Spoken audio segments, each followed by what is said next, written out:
कहानी के शुरू में हम एक कपल को देखते हैं। जेम्स एक राइटर था, उसने एक किताब भी लिखी थी, पर उसकी किताब पूरी तरह फ्लॉप होती है। जेम्स की बीवी बहुत अमीर थी, उसके डैड बहुत बड़े बिजनेसमैन थे, इसलिए जेम्स अपनी बीवी के पैसों पर ऐश करता था। वो दोनों एक ऐसी जगह पर छुट्टियां मनाने गए थे जिस शहर में रहने वाले लोग बहुत गरीब थे। वहाँ एक होटल था जो अमीर लोगों के लिए बनाया गया था ताकि उनको इस होटल में रखा जाए, और होटल के इर्द गिर्द इन्होंने फेंस बाड़ भी लगाई हुई थी ताकि कोई भी इस शहर का गरीब आदमी इस होटल के अंदर न आ पाए। अब जेम्स की बीवी उसे कहती है कि मैं यहाँ पर खाना नहीं खा सकती, पास ही एक चाइनीज होटल है, मैं वहाँ पर जाकर खाना खाऊंगी, अगर तुम चाहो तो मेरे साथ आ सकते हो। जब ये अपनी बीवी के साथ जा रहा था तो ये होटल में एक आदमी को देखता है जो बाइक लेकर सब चीजें तोड़ रहा था। तभी जेम्स के पास एक लड़की आती है जिसका नाम गैबी था। जेम्स उससे पूछता है कि ये सब क्या चल रहा है। गैबी उसे बताती है ये शहर का कोई आदमी है जो होटल में घुस आया है और यहाँ पर आकर तोड़ फोड़ कर रहा है। गैबी यहाँ पर जेम्स को ये भी बताती है कि वो उसकी बहुत बड़ी फैन है, उसने उसकी किताब को भी पढ़ा है। ये सुनकर जेम्स काफी हैरान हो गया था क्योंकि उसकी किताब तो फेल हो गई थी। गैबी उसे कहती है मैं तो आपकी किताब के दूसरे हिस्से का इंतजार कर रही हूँ। थोड़ी देर बाद गैबी का हस्बैंड भी आ जाता है। ये दोनों जेम्स को अपने साथ रात को खाने का बोलते हैं। रात को जेम्स जब अपनी बीवी को लेकर होटल में जाता है तो वहाँ पर गैबी और उसका हस्बैंड भी थे। ये सब आपस में अपने अपने काम के बारे में बातें करते हैं। गैबी बताती है कि वो एक एक्ट्रेस है जबकि उसका हस्बैंड एक बिजनेसमैन है। ये सब मिलकर खाना खाते हैं और खूब मस्ती करते हैं। जब सुबह होती है तो जेम्स अपनी बीवी को उठाता है, बताता है कि आज हम गैबी और उसके हस्बैंड के साथ बाहर समंदर के किनारे घूमने जाएंगे। जेम्स की बीवी ये सुनकर कहती है ऐसा नहीं हो सकता, हम इस होटल के बाहर नहीं जा सकते, ये शहर हमारे लिए ठीक नहीं है और मैंने सुना है यहाँ पर आए दिन कत्ल या फिर चोरियां होती रहती हैं। पर जेम्स उससे कहता है फिक्र नहीं करो, मैं तुम्हारा ख्याल रखूंगा। ये होटल के गार्ड को पैसे देते हैं और निकल जाते हैं। जब ये समंदर के किनारे पर थे तो जेम्स जब अकेला था तो गैबी उसके पास जाती है। जेम्स ये देखकर काफी हैरान हो गया था। वो सोचता है कि गैबी का उसकी तरफ बहुत ध्यान है। वापस जाते हुए सब लोगों ने बहुत शराब पी ली थी, सब नशे में थे सिवाय जेम्स के, इसीलिए वो गाड़ी चलाता है। पर गाड़ी चलाते हुए उसे भी नींद आ रही थी। अचानक से उसकी आंखें बंद हो जाती हैं तो एक आदमी उसकी गाड़ी के आगे आ गया था।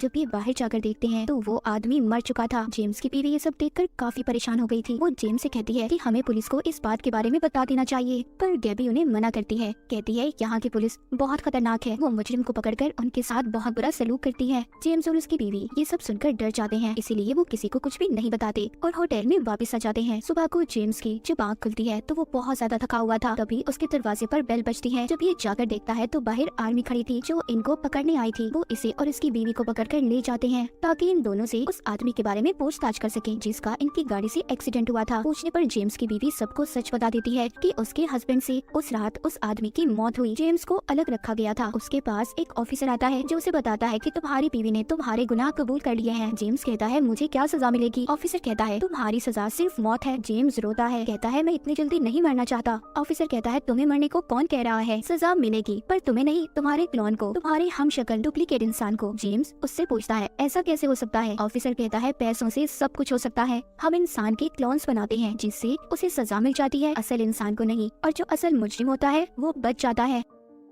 ये सब बातें सुनकर ऑफिसर की जेम्स एटीएम जाता है, बहुत सारे पैसे लाकर ऑफिसर को दे देता है। फिर ये लोग जेम्स का नाप लेते हैं और उसे तैयार करके एक कमरे में भेज दिया जाता है जहाँ पर एक अलग तरह का लिक्विड था। जब वो बढ़ने लगता है तो उसका एक क्लोन तैयार हो जाता है। जेम्स की जब आंखें खुलती हैं तो उसके सामने उसकी बीवी थी जो उसको बता रही थी कि तुम्हारा क्लोन बन गया है जो बिल्कुल तुम्हारी तरह लगता है। अब ये उसे अपने साथ ले जाती है जहाँ पर जेम्स का क्लोन था। जेम्स अपने ही जैसे इंसान यानी कि अपने हमशक्ल को देखकर हैरान था जो बिल्कुल उसकी तरह था। वो बोल सकता था, सांस ले सकता था। अब जेम्स के क्लोन को सजा दी जानी थी जहाँ पर सब लोग जमा थे जो उसकी सजा को देखने आए थे। सजा उस आदमी के बेटे ने देनी थी जिसको जेम्स ने मारा था। वो बच्चा आकर जेम्स के क्लोन को मार देता है। इस तरह असल जेम्स के सर से खून माफ हो गया था। जेम्स अब ये सोचता है ऐसा क्या है इस शहर में, कैसे हो सकता है ऐसा। जब ये वापस होटल जाकर अपना सामान पैक करते हैं क्योंकि जेम्स की बीवी अब यहाँ पर रहना नहीं चाहती थी, वो इन सब बातों से डर चुकी थी। मगर तब जेम्स का पासपोर्ट नहीं मिलता। वो होटल की काउंटर लेडी के पास जाता है और कहता है क्या मेरा पासपोर्ट आपके पास है। वो कहती है नहीं, पर हाँ जब तक आपका पासपोर्ट नहीं मिल जाता मैं आपके ट्रिप को एक हफ्ते और बढ़ा सकती हूँ। जेम्स उसे हाँ बोलकर चला जाता है। तभी वहाँ पर गैबी आती है जो जेम्स से बात करना चाहती थी, पर जेम्स उसकी बात सुनने को तैयार नहीं था। खैर गैबी के बहुत कहने पर वो बैठकर अब उसकी बात सुनता है। गैबी बताती है कि मेरे हस्बैंड की कंपनी का काम चल रहा था तो इसी दौरान दो आदमी एक हादसे की वजह से मारे गए। उनकी मौत का इल्जाम मेरे हस्बैंड के सर पर लगा, उन्हें पकड़ लिया गया और मौत की सजा मिली। तभी हमें यहाँ पर ये बात पता चली कि अगर यहाँ की गवर्नमेंट को पैसे दें तो वो मुजरिम की क्लोन बना देती है, जो सजा क्लोन को मिलती है और असल मुजरिम रिहा हो जाता है। गैबी कहती है हमारे जैसे और भी बहुत से लोग हैं जिनके साथ ये सब कुछ हो चुका है। अब वो जेम्स को अपने साथ लेकर जाती है और उन लोगों से मिलवाती है। इनका एक छोटा सा ग्रुप था और इन्हें यहाँ पर रहकर ये सब करने में मजा आ रहा था। मतलब वो किसी भी आदमी को मारते, फिर पैसे देकर अपने क्लोन बनवाते, उसको सजा दिलवाकर खुद बच जाते थे। गैबी सबको जेम्स से मिलवाती है। ये सब प्लान करते हैं जिस होटल में ये रह रही है, यहाँ के मालिक का घर पहाड़ के ऊपर है, क्यों ना हम वहाँ पर जाकर उसको सबक सिखाएं। जेम्स सुनकर कहता है ये सब ठीक नहीं है, पर ये सब उसे मना लेते हैं। जिसके बाद ये एक दुकान का शीशा तोड़कर दुकान के अंदर जाकर वहाँ से अपने लिए मास्क लेते हैं। फिर ये होटल के मालिक के घर जाकर उसके घर की बेल बजाते हैं। जब एक लेडी दरवाजा खोलती है तो ये उसे पकड़ लेते हैं और बाकी सबको भी बंदी बना लेते हैं। तभी वहाँ पर होटल के मालिक का गार्ड आता है जो सब पर गोलियां चला रहा था। तभी गैबी जेम्स के हाथ में बंदूक देती है और कहती है कि सबको मार दो। इसी उसमें एक गोली होटल के मालिक को लग जाती है, वो मर चुका था। गैबी का एक साथी भी जख्मी था। जब ये उसका इलाज करने एक कमरे में जाते हैं जहाँ पर पुलिस आकर सबको पकड़ लेती है। पुलिस ऑफिसर इनके पास आता है और कहता है ये लोग बहुत जुर्म कर चुके हैं और उन्होंने इनके बहुत सी क्लोन्स बनाए हैं, अब और ज्यादा इनकी क्लोन्स नहीं बना सकते। अब ऑफिसर इन सबको एक कमरे में ले जाता है जहाँ सबके गले काट कर उन्हें सजा दी जाती है। तभी हम देखते हैं वहाँ पर बैठे कुछ लोग तालियां बजा रहे थे और वो कोई और नहीं बल्कि गैबी और जेम्स के ग्रुप के लोग थे जो अपने क्लोन्स को मरता हुआ देख रहे थे। जेम्स को भी अब इनके साथ ही काम करने में मजा आ रहा था। जब ये होटल में जाता है तो इसकी बीवी से कहती है मैं यहाँ पर और देर नहीं रह सकती, मैं जा रही हूँ यहाँ से। जेम्स कहता है ठीक है तुम जाना चाहती हो तो जाओ, पर मैं नहीं जाना चाहता। जेम्स की बीवी को उसका बर्ताव बुरा लग रहा था, इसीलिए वो इसे छोड़कर चली जाती है। जेम्स अब गैबी के पास जाता है और कहता है कि मेरी बीवी मुझे छोड़कर चली गई।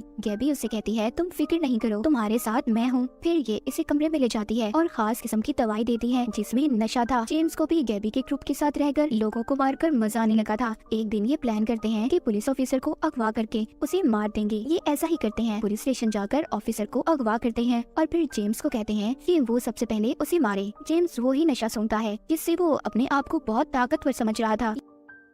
ये ऑफिसर को बहुत मारता है। जब गैबी उस ऑफिसर के मुंह से कपड़ा हटाती है तो वो ऑफिसर नहीं बल्कि जेम्स का डुप्लीकेट क्लोन था। गैबी कहती है हम तो सिर्फ तुम्हारे साथ मजाक कर रहे थे। ये बात जेम्स को बहुत बुरी लगती है। वो अपने आप को एक कमरे में बंद कर लेता है और सोचता है कि तो बहुत खतरनाक ग्रुप है जो उसे तो कुछ भी नहीं समझते, वो लोग सिर्फ उसका इस्तेमाल कर रहे हैं। ये खुद को कमरे में बंद करके फिर अपना पासपोर्ट वॉशरूम से निकालता है जो इसने वहाँ पर खुद ही छुपाया था ताकि वो यहाँ पर रुक सके, पर अब वो वापस जाना चाहता था। वो अपना पासपोर्ट लेकर एक बस में बैठ जाता है ताकि ये बस उसे एयरपोर्ट छोड़ दे। जब ये बस में बैठकर जा रहा था तो देखता है गैबी और उसके साथी अपनी गाड़ी में इसका पीछा कर रहे थे। गैबी उसे बंदूक दिखाकर कहती है कि बस से नीचे उतरो। जब जेम्स उसकी बात को नहीं मानता, गैबी उस बस के आगे आकर ड्राइवर से कहती है कि उन्हें जेम्स चाहिए। अब जेम्स बस से नीचे उतर जाता है। गैबी और उसके साथी जेम्स को पैदल ही होटल तक चलाते हैं। जेम्स को उनका ऐसा बर्ताव बिल्कुल पसंद नहीं आ रहा था। वो अब ये सोच रहा था कि काश वो अपनी बीवी के साथ ही चला जाता। जब ये यहाँ से भागने की कोशिश करता है तो गैबी गोली चला देती है। गोली जेम्स के पाँव पर जाकर लगती है जिससे वो जख्मी हो गया था। उसे जंगल में भागते भागते रात हो गई थी। तभी उसे एक घर नजर आता है। वहाँ पर दो लेडीज इसे देखती हैं और जेम्स को अपने घर ले जाकर इसका इलाज करती हैं। जब इसको होश आता है तो ये फिर से बाहर जाता है जहाँ पर गैबी का पूरा ग्रुप इसका इंतजार कर रहा था। गैबी से कहती है कि आज तुम्हारा इम्तिहान है कि तुम कितने बहादुर हो। तुम्हारी लड़ाई यहाँ पर एक डॉग से होने वाली है। अगर तुमने उसे मार दिया तो हम समझेंगे तुम बहुत बहादुर हो। यहाँ पर ये जेम्स के डॉग का डुप्लीकेट लाए थे, पर जेम्स अपने डॉग को मारना नहीं चाहता था। वो इसके हाथ में चाकू भी देते हैं। अब जेम्स को ना चाहते हुए भी अपने ही डॉग को मारना पड़ता है और फिर बहुत रोता है। ये लोग बताते हैं कि ये सिर्फ तुम्हारे डॉग का डुप्लीकेट था। गैबी आकर इसको चुप करवाती है। दिखने में ऐसा था कि जैसे वो एक बच्चे को चुप करवा रही हो। जिसके बाद हमें दिखाया जाता है जेम्स अपनी बीवी को फोन करके माफी मांगता है और कहता है प्लीज मुझे माफ कर दो, मैं तुम्हारे पास वापस आ रहा हूँ। छुट्टियाँ खत्म हो गई थी, सब लोग अपने घर जाने के लिए निकल गए थे। ये सब एक दूसरे से बात कर रहे थे कि उनकी छुट्टियाँ कैसी रही, पर जेम्स किसी से बात नहीं कर रहा था। फिर ये सभी एयरपोर्ट पर जाकर अपनी अपनी फ्लाइट्स पकड़कर चले जाते हैं। पर तभी हम जेम्स को देखते हैं जो अभी भी यहीं एयरपोर्ट पर था। वो अपनी गाड़ी पकड़ता है और वापस से होटल में चला जाता है। कहानी के आखिर में हमें दिखाया जाता है कि वो अकेला ही बैठा होटल में बारिश के मजे ले रहा था। उसे देखकर ऐसा लगता था कि उसे इस शहर, इस होटल में मजा आने लगा था। जेम्स शायद अभी भी इन सदमों में था कि उसके साथ ये सब कुछ हुआ क्या था। तो ये कहानी एक ऐसे शहर के बारे में थी जहाँ पर अगर कोई इंसान गुनाह करता तो उसको उसके गुनाह के मुताबिक सजा दी जाती थी, पर अमीर लोग पैसे से अपने क्लोन्स बनवाकर सजा को माफ करवा लेते थे। जहाँ पर हमें ये भी बताया गया है कि अगर इंसान के पास पैसा हो तो वो क्या कुछ नहीं कर सकता, अपने बड़े से बड़ा गुनाह भी माफ करवा सकता है, जैसा जेम्स ने किया था। और इसी के साथ ये कहानी यहीं पर खत्म हो जाती है।